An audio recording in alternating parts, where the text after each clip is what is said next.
शाहजहां के कपड़े उतर गए और ताजमहल भी गिरने लग गया, ये तो हालत है। दोस्तों, ये है गोवा का आर्किटेक्चरल मार्वल कला एकेडमी। इस बिल्डिंग में इस ओपन एयर थिएटर को देखिए। इसकी खास बात यह है कि स्टेज से अगर कोई गाना गाए तो उसकी आवाज बिल्कुल साफ और तेज सुनाई देती है, सबसे पीछे की रो में बैठे शख्स को भी, और कभी भी आवाज एको नहीं करती है, जबकि एरिया एकदम ओपन है। कोई बिना माइक के भी अगर गाना गाए तो लोगों को आसानी से सुनाई देता है।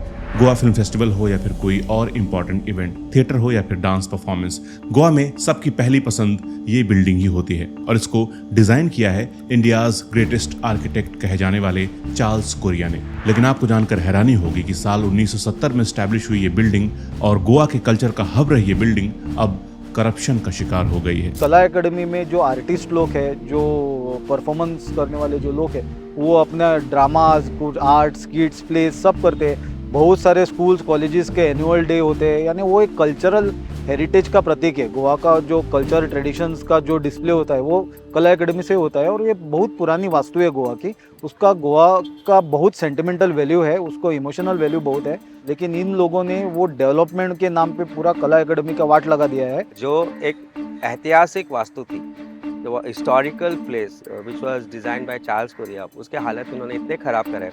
70-80 करोड़ का पूरा करप्शन का इशू है। 28 अप्रैल को हमने कला अकेडमी में एक शो देखा, एक ड्रामा था, लोकल आर्टिस्ट उन्होंने जो बताया उस दिन पे, क्योंकि उन्होंने बहुत सारे शो पहले भी करे थे। जब से भारतीय जनता पार्टी ने इस कला अकेडमी का रिनोवेशन शुरू करा, उससे पहले भी उन्होंने वहाँ शो करा था।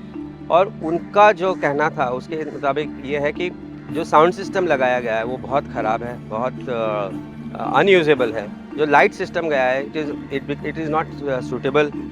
वो अगर कोई ड्रामा या कोई चीज़ वहाँ पे हो जाती है, वो मतलब any event that is happening, वो उसके लिए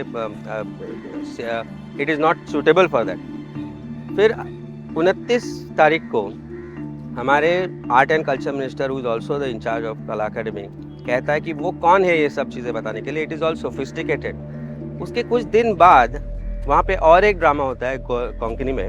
वहाँ पे उस रात बारिश होती है और पूरा जो वेन्यू है, AC auditorium, enclose venue, it turns out into a rain dance venue. दरअसल हुआ ये था कि गोवा में बीजेपी की सरकार ने इस आइकॉनिक बिल्डिंग का हाल ही में रेनोवेशन कराया था, क्योंकि बिल्डिंग पुरानी हो रही थी, कुछ हिस्से कमजोर हो गए थे, कुछ दिक्कतें आ रही थी, इसलिए इसका रेनोवेशन कराने की बात की गई।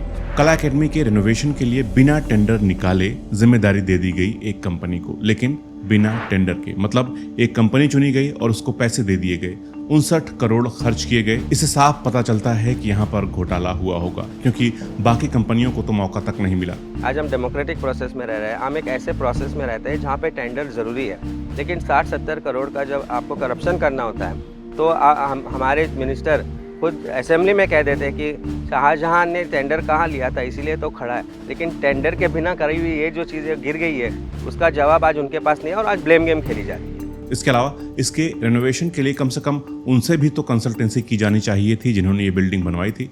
चार्ल्स कोरिया ने बिल्डिंग बनाई थी, लेकिन अब वो इस दुनिया में नहीं है, मगर उनके नाम पर उन्हीं का एक फाउंडेशन, चार्ल्स कोरिया फाउंडेशन, काम कर रहा है। उनसे कोई सलाह नहीं ली गई और बिल्डिंग में काम चालू करा दिया गया। Since we were wanting to assist this whole renovation, and we were doing it pro bono, yeah, we expected that the government would utilize our offer to support them, yeah, but that seemed to be not what the government wanted, and instead they saw our involvement as an interference.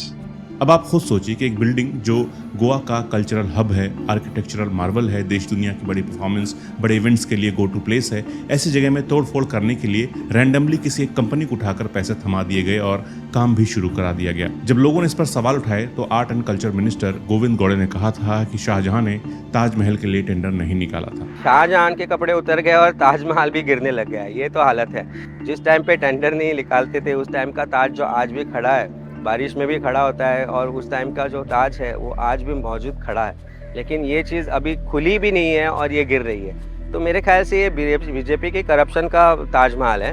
और इसके शाहजहां हैं जो यहाँ पे art and culture minister है, और इनके दूसरे चेले हैं चीफ मिनिस्टर, दोनों मिलके ये सब कर रहे हैं। 2 साल तक कला एकेडमी में रेनोवेशन का काम चला। इस बीच चार्ल्स कोरिया फाउंडेशन के लोग कला एकेडमी विजिट की परमिशन मांगते रह गए, लेकिन कोई रिप्लाई नहीं आया।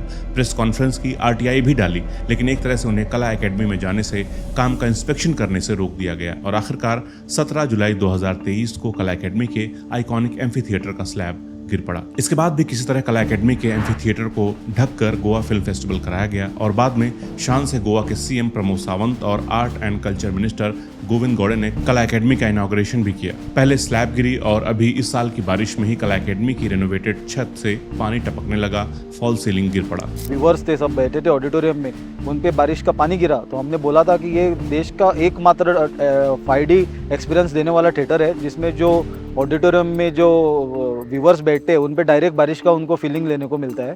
और तभी हमने गवर्नमेंट को ये भी सजेस्ट किया था कि आप प्लास्टिक से ये ढको, नहीं तो ये पूरा का पूरा बह जाएगा और मंडमी में पहुंच जाएगा। सरकार ने ये बात सीरियसली ले ली है, उन्होंने कल से प्लास्टिक डाल के वो बंद करना चालू कर दिया है। और इससे एक प्रूव होता है कि उसने बीजेपी ने ये कला एकेडमी पे प्लास्टिक नहीं डाला है। बीजेपी को आज अपने इज्जत प्लास्टिक से ढकनी पड़ रही है, क्योंकि उनका इज्जत जब जब बारिश आता है तब सब लोगों के सामने बीजेपी की इज्जत नंगी हो जाती है। जिसके बाद गोवा के लोगों ने मजाक बनाना भी शुरू कर दिया कि ताजमहल से पानी टपक रहा है। तो I think corruption as reached is epitome, मतलब it is reached at its peak during this government.